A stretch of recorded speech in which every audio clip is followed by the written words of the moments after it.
Good afternoon. Today I'd like to talk to you about how to obtain your credentials in the Church of God, your ministerial credentials in the Church of God, that is. Now, with 14 years of experience, I'll be able to walk you through the process, the ranks, and the education that's needed, as I've been through some of it, because they've changed it since I started through the ministry with the Church of God. Now, the process that needs to take place, and the process that does take place, the applicant must be 16 years of age or older. They must be a member within the local Church of God. They must have the baptism of the Holy Spirit, and they must be a faithful tither. Then they must complete an application for ministry, for each ministry rank that they want to attain. And what happens then is once they fill it out, they meet with the pastor approves it, then forwards it for approval by the district overseer, then it gets sent forward to the state overseer for approval. Once the approvals have taken place, then a background check is conducted and completed, and this happens at each and every level of ministry within the Church of God. Then once that takes place and is completed, then the applicant must go through and enroll in the educational process to obtain credentials in the Church of God. Now, the ranks of ministry in the Church of God are the exhorter, and they're authorized to preach, teach, and defend the gospel of Jesus Christ, and that's it. Have you ever heard somebody say, sit on your hands and don't do anything? That's it. They're able to just preach, teach, and defend the gospel. The ordained minister can preach, teach, defend the gospel of Jesus Christ. They're able to administer the sacraments, and they also can marry people.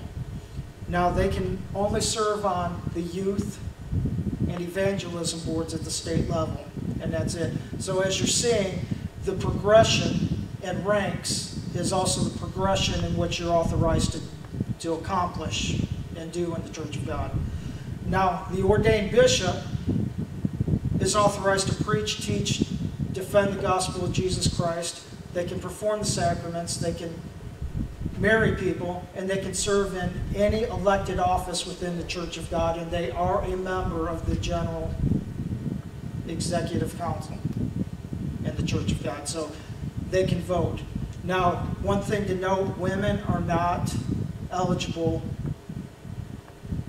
for this rank of ministry. I don't know why, that's just the way it's been. And these can be found in the Church of God General Assembly minutes, and it can also be found in the Exhorter Study Guide through the Church of God, the Ordained Minister Study Guide through the Church of God, and also the Ordained Bishop Study Guide through the Church of God.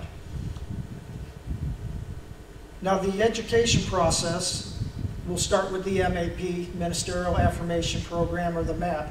This is a 6-month course that helps an individual realize what their calling is in ministry. It helps identify what they want to do and their passion for ministry. It also is developed so the individual can find out what his strengths and their weaknesses are, and they're able to work on during this program. Once the program is completed and the applicant graduates, then they may take the exam, which is issued by the State Board of Examination through the Church of God, and it is a written examination and an oral examination. Once that is completed and both portions of the exam are passed, then the applicant receives his credentials as an exhorted minister. The next education process is the MIP. Now, this is a little bit more developed than the MAP is. The MIP is a 9-month program, and what that does is it brings the applicant out of their local church and puts them into another church, which is also underneath a well-seasoned and experienced pastor. Now, this pastor will put the applicant through some ministerial areas at the candidate probably hasn't ever gone through or probably hasn't ever served in, which could be from sweeping the parking lot to nursery duty to youth and children work, evangelism work, and right on up through, some of them have even served for music minister for a day and led the morning worship or the worship for the service, whichever the pastor deemed that they were qualified for.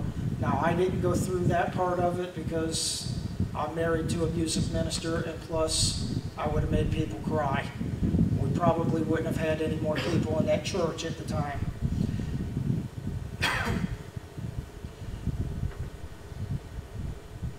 Now, the study for this program is quite rigorous. You go through New Testament survey, you go through Old Testament survey, and these are administered by Lee College, which the applicant does receive credit from Lee University for completing these.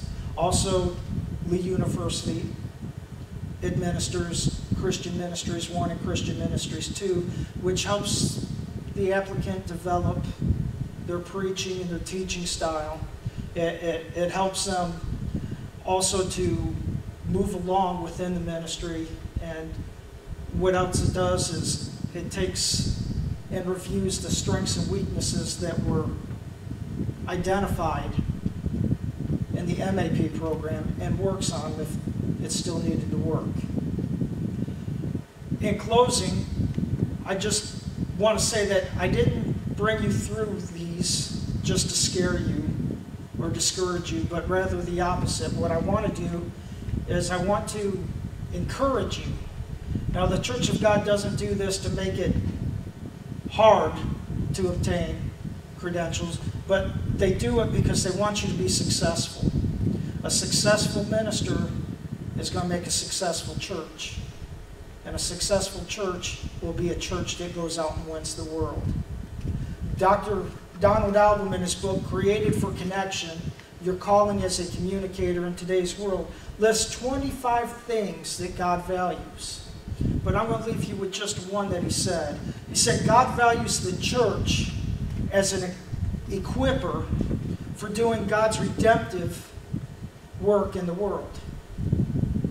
Now let's just think about that. You are going through this, you will become equipped to equip somebody that's in the church to go out and win souls to Christ. Now, I want you to be encouraged. I don't want you to be afraid. I want you to step out in faith and answer your calling. Thank you. And I appreciate each and every one of you being here for this speech today and this information.